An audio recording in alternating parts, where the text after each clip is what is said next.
Today, answering questions from lawmakers. This is the latest deposition in the House investigation of the infamous sex trafficker. Our Ross Ketchke live in D.C. with the latest on this. Ross.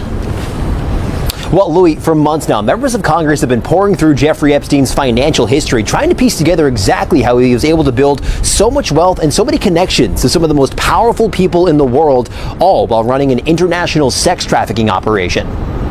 At one point, his estate was worth over $750 million. Where did that money come from? Jeffrey Epstein's accountant stepping behind closed doors for testimony on Capitol Hill.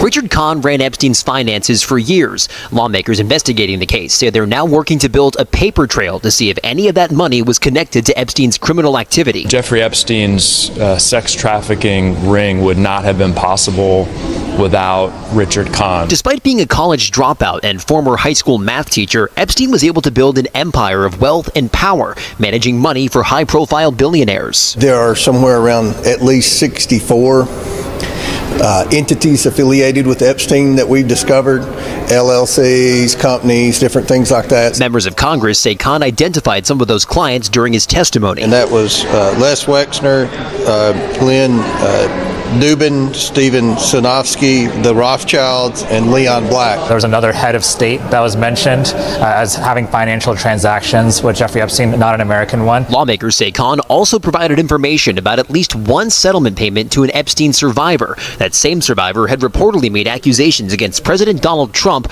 who's never been implicated in Epstein's crimes. Another person who was an accuser of Donald Trump was given in settlement by Jeffrey Epstein's estate. We did confirm that. And the next step of this investigation for the House Oversight Committee will be interviewing senior members of President Donald Trump's cabinet. That includes deposing Attorney General Pam Bondi about her handling of the millions of Epstein documents that have been released to the public over the last few months, as well as Commerce Secretary Howard Lutnick, who had a personal relationship with Epstein in the early 2000s. Something very calculated has been happening over the past several weeks, and once you see the pattern, you cannot unsee it. Every time the Jeffrey Epstein investigation starts gaining serious momentum, every time the names get bigger, the evidence gets closer, and the public starts paying attention, something dramatic happens too. Pull the news cycle in a completely different direction. Last summer, it was a government shutdown threat. The chaos filled every headline, every panel, every trending topic, and for a moment it worked. The Epstein story faded into the background noise. Then it came back, bigger, and this time around, the distraction of choice was an international conflict in the Middle East. If you track the Google search data, and people actually did searches for Trump, Epstein dropped noticeably right as the Iran situation escalated. The war dominated the conversation. Social media, cable news, online forums, everyone pivoted, and again. For a short window, it looked like the Epstein story might get buried under the weight of a geopolitical crisis. But here's where things start to get interesting. While the world was watching the Middle East, something else was quietly happening on the other side of the country. In New Mexico, law enforcement and investigators were walking across a 7,600-acre ranch, the very ranch that Jeffrey Epstein once owned, searching the grounds for what some documents had alleged were buried. Bodies. Meanwhile, on Capitol Hill, Epstein's longtime personal accountant was sitting in a closed-door deposition, answering, or more accurately, not answering questions from members of Congress. And in the courts, rulings were coming in against the Trump administration on multiple fronts at the same time. The story did not go away, it expanded. Now, before we get into the details of what actually happened in that deposition, and trust me, the details matter, let's take a step back and understand who Richard Kahn is, because his name is about to become very important. Kahn was not just a bookkeeper who ran some numbers. According to congressional investigators, he was the financial architect of the entire Epstein empire. For years, he managed the money, structured the entities, and kept the machinery running. Epstein himself, despite presenting as one of the most well-connected financial minds in the world, was in reality a college dropout and a former high school math teacher. The sophistication behind his wealth, the offshore structures, the LLCs, the shell companies, that infrastructure, investigators believe, was largely Kahn's work. And the scale of it is staggering. At one point, Epstein's estate was valued at over $750 million. Congressional investigators say they have now identified at least 64 separate entities, companies, LLCs, and various financial vehicles, all connected to Epstein's network. 64. And those are just the ones they've confirmed so far. So when Richard Kahn finally sat down behind closed doors on Capitol Hill, lawmakers were not asking routine questions. They were trying to pull on a thread that could unravel the entire financial web behind one of the most disturbing criminal operations in modern American history. What they got back was something that raised far more questions than it answered. Do you think the financial trail behind Epstein has ever been fully explored? Let me know what you think in the comments, because what comes next in this testimony is going to surprise you. Let's talk about what actually happened inside that deposition room, because the initial headlines barely scratched the surface. When Congressman Raul Ruiz sat across from Richard Kahn and began asking questions, he was not working from vague allegations or secondhand rumors. He came prepared. He had a specific case number. He identified a specific individual, a Jane Doe, a woman who had allegedly accused Donald Trump of assaulting her when she was 13 years old. He put it directly to Kahn. Was a settlement payment made to this woman from the Epstein estate? Kahn confirmed it, on the record, and then 5 hours later, his position changed completely. Suddenly, Kahn was saying he had been referring to a different woman entirely, that no, there was no payment made to that specific accuser, the confirmation from earlier in the day. He walked it back, just like that. Now here is what every experienced journalist and legal observer will tell you about a witness who gives contradictory testimony within the same deposition. That is not a memory issue. That is not confusion. A change of that magnitude on a question that specific after that length of time, that is a witness who either received guidance during a break, reconsidered the legal exposure of what he just confirmed, or both. Congressional investigators are not treating this as a clerical error. They are treating it as a significant moment in this investigation. But here's what is getting almost completely buried under the accountant drama, and this is the part that deserves far more attention. Kahn also confirmed in that same deposition that hundreds of Epstein survivors received settlement payments, not a handful, not a few dozen, hundreds. And critically, he confirmed that people beyond Epstein and Ghislaine Maxwell were involved in the trafficking operation because the survivors themselves named those people during the settlement process. That means somewhere in the financial records and the legal documentation tied to those hundreds of settlements, there are names, real names, of real people who were identified by real victims. That is the thread investigators are now pulling. What happened next caught many observers completely off guard, because while Washington was processing the accountant testimony, New Mexico made an announcement that shifted the entire geography of this investigation. State authorities confirmed they had conducted a search of Zorro Ranch, a 7,600-acre property outside Santa Fe that Epstein once owned. The search came after New Mexico's Attorney General reopened the investigation into the ranch following the release of new documents from the Department of Justice. Among those documents was an email sent to a local radio host containing a deeply disturbing allegation that 2 young foreign girls had been buried somewhere on the property, on orders from Epstein and the woman investigators know as Madame G. No physical evidence has been publicly confirmed yet. Attorneys for Ghislaine Maxwell declined to comment, but the significance of this search goes beyond what might or might not be found in the ground. For years, the public conversation around Epstein was anchored to 2 locations: the private island in the Caribbean and the Manhattan townhouse. Those were the places that captured the imagination, that dominated the documentaries, that filled the headlines, but investigators and survivors have long pointed to Zorro Ranch as a central location in the operation, a place where young women were brought, where powerful visitors came and went, and where a great deal of what happened has never been fully accounted for.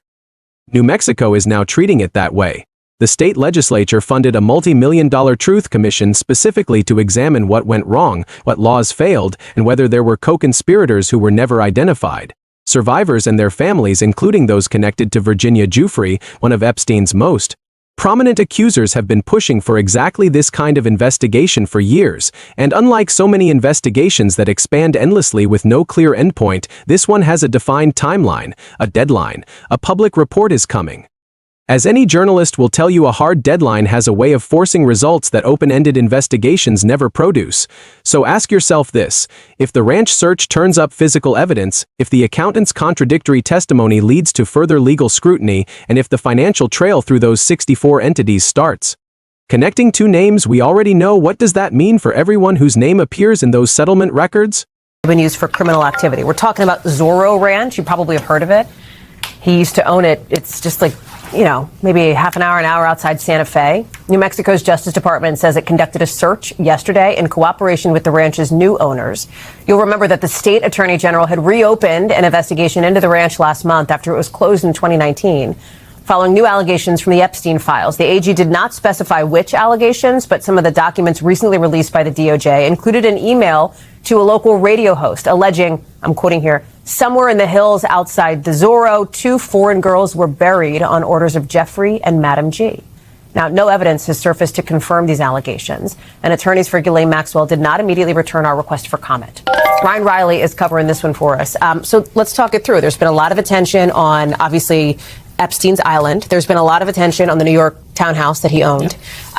And now it feels like the spotlight has shifted to this Zorro ranch here, right? Exactly. So there's this Truth Commission that's operating, and it's a multi-million-dollar investigation. This is through the New Mexico State Legislature. Correct. Right. Aimed at looking at what exactly went wrong in terms of what could they have missed in state laws that could have been improved or fixed to prevent this from happening. By the way, that was only fairly recently opened, right? After the release of the DOJ documents. Exactly right. And so, I mean, when you're talking, it's a little bit, I think, as you read in sort of that intro there's questions about what exactly they're zeroing in on. But I think that this is meant to sort of give some answers to the public rather than necessarily, at the moment at least, based on what we know, focused on any individual criminal charges. Of course, you can't charge Epstein because he's dead. But, I think that's basically what they're trying to do, is get at some of the truth of this and reveal what gaps there might be in state law. In other words, if there were any other co-conspirators kind of thing? Potentially, yeah. Okay. I think going to, it's very sort of early on. But the nice thing is that they have a pretty tight timeline for when they're actually going to get the report out. So this isn't going to be one of those investigations that just goes on forever and we don't really have an answer. There will be some sort of public result in this investigation, and the Democratic AG is very focused, on this as well, and has made these announcements about what they're looking into there. Survivors have been pushing, some of them, for this investigation, including the family of Virginia Roberts Giuffre, who, of course, is Jeffrey Epstein's one of his most prominent accusers here. You talk about the timeline being somewhat, would you call it accelerated or at least contained, right? Contained, yeah. I think when they limit themselves to a number of certain months, then I think that's certainly, there's a little bit of an expedited basis there. But a deadline can sometimes push you, as we as journalists know. If you have a deadline you got to face down, you got to produce a product by that point. So this isn't something that could just be stalled forever. Ryan Riley, thank you very much for that. Appreciate it. We thank you for watching, and remember, stay updated on breaking news and top stories on the NBC News app or watch live on our YouTube channel. Let me know your thoughts in the comments, because in part 3, we are going to talk about the people at the very top of this story, the cabinet members being subpoenaed, the former presidents being compared, and why one person in particular may not be able to avoid this investigation much longer. Here is a question that is now being asked openly in congressional hearing rooms, in courthouses, and in newsrooms across the country, and it is a question that is becoming increasingly difficult to avoid. If Congress was willing to subpoena a former Democratic president and bring him in to answer questions about Jeffrey Epstein, what argument exists for not doing the exact same thing to a former and current Republican president? That argument is now on the record. Congressman Ruiz made it directly. When Republicans were running the Epstein investigation during the previous cycle, Bill Clinton was brought in. He knew Epstein. He had traveled in connected circles. He was called in to answer for it. That precedent does not disappear simply because the political winds have shifted, and now, with Democrats on the House Oversight Committee publicly stating they will subpoena Donald Trump himself if they retake the majority, the question is no longer hypothetical. It is a scheduled conversation waiting for the right political moment.